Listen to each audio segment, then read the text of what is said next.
rencana. Jadi dia rencana untuk perbaikan yang akan datang. Rencana ini diasumsikan dapat dicapai sehingga standar Kaizen dikatakan sebagai standar yang dapat dicapai, current attainable standard. Kemudian setelah direncanakan, do atau dilakukan. Waalaikumsalam warahmatullahi wabarakatuh. Selamat datang. Jadi yang pertama plan, direncanakan, kemudian do, dilakukan, kemudian hasil aktual dibandingkan dengan standar Kaizen untuk memberikan ukuran dari tingkat perbaikan yang dicapai. Itu disebut check. Setelah dilakukan, dibandingkan dengan rencana. Realisasinya dibandingkan dengan rencana, itu namanya check. Kemudian penetapan standar tersebut sebagai standar minimum baru untuk dasar pengukuran kinerja mendatang, serta memulai siklus pemeliharaan atau maintenance dan pencarian secara simultan untuk peluang perbaikan yang diperlukan. Setelah dicek, setelah diperbandingkan apakah perlu diperbaiki atau enggak, itu nanti masuk di, kalau sudah bagus, dijaga, di-maintain atau masuk siklus maintenance. Kalau ternyata ada yang perlu diperbaiki, maka harus diperbaiki. Itu disebut act. Oke. Kalau siklus perbaikan di situ dimulai dengan standar. Dari standar terus dilakukan, kembali dicek lagi, terus dilakukan act. Itu ada di gambar 834. Di halaman 834 lah, gambar 8.5. Di situ.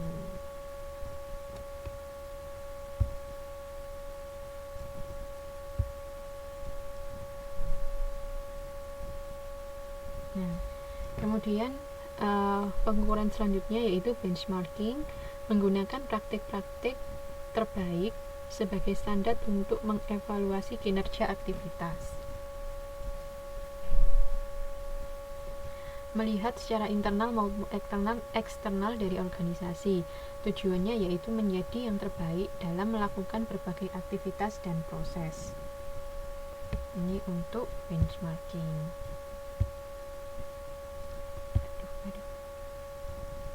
Sekarang cost siklus hidup. Semakin cepat inovasi teknologi, maka siklus hidup produk lebih pendek dan meningkatkan kebutuhan peluncuran produk baru ke pasar lebih cepat agar tetap bertahan hidup. Kalau kita mempunyai inovasi yang tinggi, kita inovasinya cepat, maka siklus hidup produk yang kita buat itu akan lebih pendek karena selalu ada ide-ide atau produk-produk yang baru. Nah, kalau supaya kita bisa bertahan dengan pasar, itu inovasi ini harus selalu dilakukan dan harus selalu memproduksi gitu. Nah, untuk memproduksi inovasi teknologi baru ini, cost juga harus diperhatikan. Begitu. Kemudian perhitungan biaya pelanggan dan pemasok berbasis aktivitas. Kemarin kita sudah belajar mengenai activity based cost. Jadi ABC dapat digunakan untuk menentukan cost pelanggan dan cost pemasok. Pengetahuan tentang pelanggan dan pemasok penting. Oleh karena itu perlu diperhatikan mengenai cost yang kita keluarkan untuk pelanggan dan juga untuk pemasok. Oke. Yang kelima adalah analisis profitabilitas pelanggan, menggunakan analisis pendapatan dari pelanggan dan cost untuk pelanggan. Jadi di buku halaman 835 di situ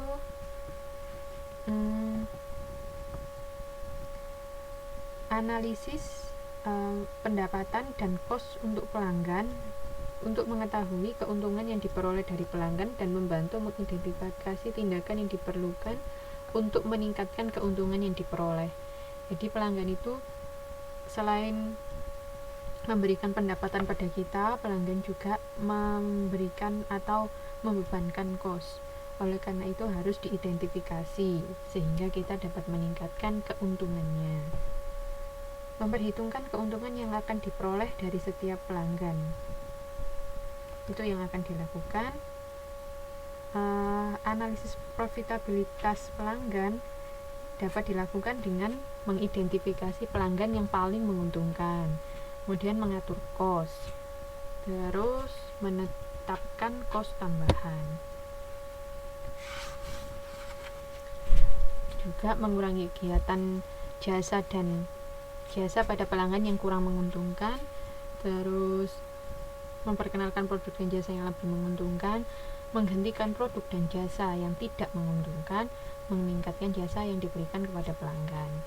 Ini analisis profitabilitas pelanggan.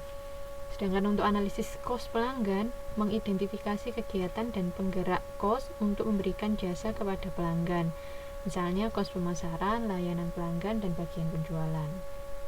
Cost pelanggan di sini dapat dibedakan menjadi 5. Silakan teman-teman baca di 836 dan 837. Ada tingkat unit, tingkat batch, tingkat produk, tingkat atau cost jaringan distribusi, dan pendukung penjualan. Sudah. Ini materi kita untuk modul 8. Oke, lebih banyak materinya, jadi teman-teman bisa baca-baca lagi, bisa baca-baca sendiri. Iya, selamat datang Mbak Yusni. Teman yang lain.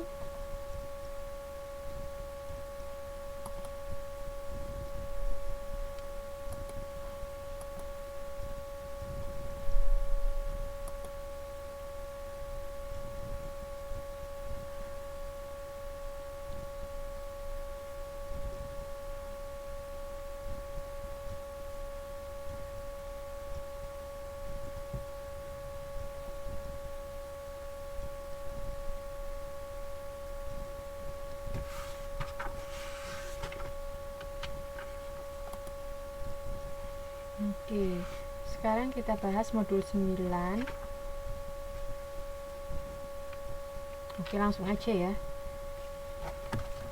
Modul 9 ini juga banyak materi-materinya, ada hitungan-hitungannya. Jadi teman-teman nanti lebih banyak baca. Saya kasih ini garis besar-besarnya saja. Jadi teman-teman silakan baca lebih lanjut. Untuk modul 9 kita akan membicarakan mengenai laporan untuk manajemen. Setelah kita sebelumnya bikin laporan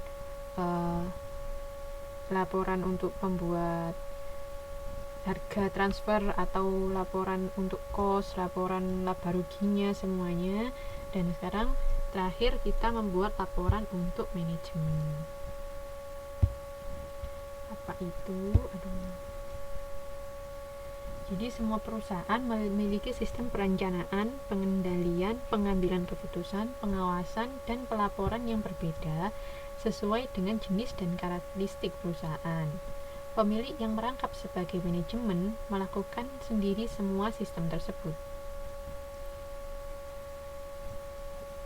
Semakin berkembang suatu perusahaan, aktivitasnya semakin banyak, karyawannya semakin banyak, maka perlu dibuat departemen-departemen. Jika sudah banyak departemen, perlu adanya pendelegasian wewenang untuk pengambilan keputusan dan pengawasan. Jadi, kalau ada suatu perusahaan, dia masih perusahaan kecil. Kalau dia perusahaan kecil, biasanya pemiliknya juga merangkap sebagai manajemennya, ya pemilik, ya yang menjalankan tugasnya, menjalankan segala fungsi, ya penjualan, ya pemasaran, semua dilakukan sendiri. Nah, tapi kalau sudah berkembang, dia aktivitasnya semakin banyak, kan pesanan misalnya lebih banyak, dia harus memproduksi lebih banyak. Nah, itu diperlukan departemen-departemen. Pembuatan departemen-departemen ini juga membutuhkan pendelegasian wewenang dan pengambilan keputusan serta